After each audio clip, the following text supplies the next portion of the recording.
शादी का सच।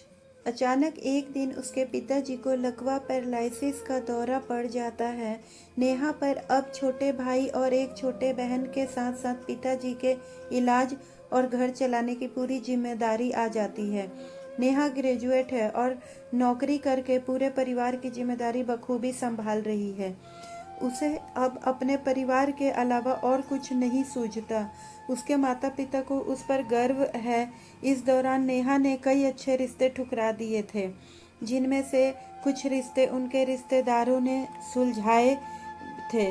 इसी वजह से रिश्तेदारों को नेहा से थोड़ी जलन होने लगी थी। इसी बीच एक लड़का आर्यन ने नेहा का पीछा कर रहा होता है। नेहा उसे नज़रअंदाज करती रहती है, लेकिन एक दिन आर्यन की माँ उनका रिश्ता लेकर नेहा के घर आ जाती है। आर्यन का परिवार संपन्न है और नेहा पर अब अपने माता पिता का काफ़ी दबाव होता है। आखिरकार नेहा काफ़ी समझाने के बाद शादी के लिए मान जाती है, लेकिन एक शर्त रखती है कि वह अपनी नौकरी नहीं छोड़ेगी और अपने परिवार का ध्यान भी रखेगी। आर्यन की माँ इस शर्त को मान जाती है। शादी हो जाती है, लेकिन नेहा पूरी तरह से संतुष्ट नहीं है। शादी के पहले वह आर्यन से मिलकर बात करना चाहती थी, लेकिन आर्यन की तरफ से कोई पहल नहीं होती, इसलिए नेहा भी कुछ नहीं करती। शादी जल्दबाजी में करवा दी जाती है। शादी के दिन नेहा ने आर्यन को देखा, जो बहुत नर्वस लग रहा था। आर्यन का चेहरा बर्फ की तरह ठंडा था, जबकि वही लड़का था जो नेहा के पीछे पड़ा था। नेहा को कुछ अजीब लगने लगा। उसे आभास हुआ कि कुछ गड़बड़ है। शादी की पहली रात नेहा बैठी होती है और बाहर से कई मर्दों की आवाज़ें आ रही होती है। वह सोच रही होती थी कि कैसे वह आर्यन की आवाज़ पहचान पाएगी, क्योंकि उसने कभी उसकी आवाज़ सुनी ही नहीं थी। थोड़ी देर बाद आर्यन कमरे में आता है और उसका चेहरा सफ़ेद पड़ चुका होता है। नेहा ने एक नज़र चुपके से उसे देखा। आर्यन बिस्तर के कोने पर चुपचाप बैठ गया। नेहा को यह बहुत अजीब लगता है। आर्यन ना कुछ बोलता है, ना ही उसकी ओर आता है। नेहा ने पहल करते हुए कहा, आप इतने नर्वस क्यों हैं? मुझे आप पसंद है। आर्यन बस उसकी ओर मुड़कर देखता है। नेहा पूछती है, क्या आप खुश नहीं हैं? आर्यन सिर्फ सिर हिलाकर जवाब देता है। नेहा फिर कहती है, आप कुछ बोल क्यों नहीं रहे हैं? आर्यन की आंखों में अचानक आंसू आ जाते हैं। नेहा घबरा जाती है और पूछती है, क्या हुआ, मुझे बताइए। तब आर्यन साइन लैंग्वेज में बताता है कि वह बोल नहीं सकता। नेहा को यह सुनकर गहरा धक्का लगता है। वह चुप हो जाती है और आर्यन से दूर चली जाती है। उसी रात नेहा को समझ आ जाता है कि उसे और उसके परिवार को धोखा दिया गया है। आर्यन के परिवार ने इतनी बड़ी बात छिपाई थी। नेहा यह बर्दाश्त नहीं कर पाती और अगले ही दिन अपने घर वापस लौट जाती है।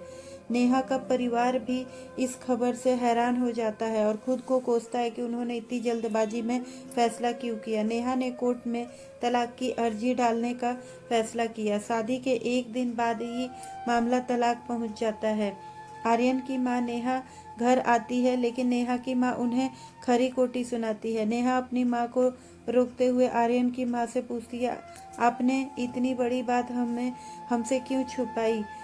आर्यन की माँ सिर झुकाकर सारी बातें सुनती रहती है। फिर उन्होंने कहा, मैंने अपने बेटे का भला सोचा था। वह आपको पसंद करता था और इसलिए वह शादी करना चाहता था।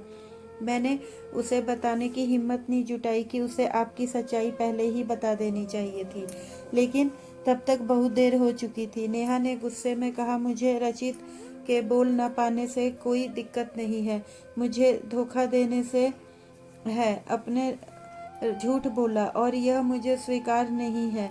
तलाक की प्रक्रिया शुरू हो जाती है और नेहा अपने पुराने जीवन में लौट आती है।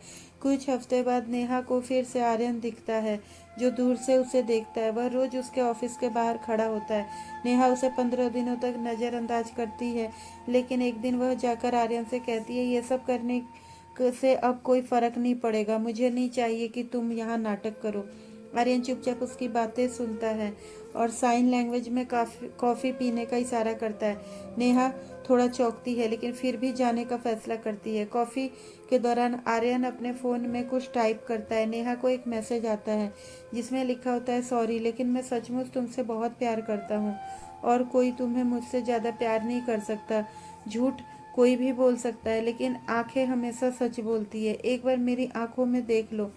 फिर जो सही लगे वो करना। यह मैसेज पढ़कर नेहा का गुस्सा कुछ हद तक शांत हो जाता है। वह धीरे से अपनी आंखें उठाकर आर्यन की आंखों में देखती है और उसकी आंखों से आंसू झलक पड़ते हैं। नेहा कहती है, पहले ऐसी बात क्यों नहीं लिख सकते थे? और फिर मुस्कुराते हुए कहती है, चलो अब मेरा सामान उठाकर घर ले चलो। आर्यन उठता है और नेहा को गले से लगा लेता है। तो दोस्तों, हमारी कहानी कैसी लगी कमेंट करके ज़रूर बताएं। कहानी अच्छी लगी हो तो प्लीज़ वीडियो को लाइक और शेयर करें, और अगर हमारे चैनल पर नए हैं तो प्लीज़ चैनल को सब्सक्राइब करें। तो मिलते हैं एक नई कहानी के साथ।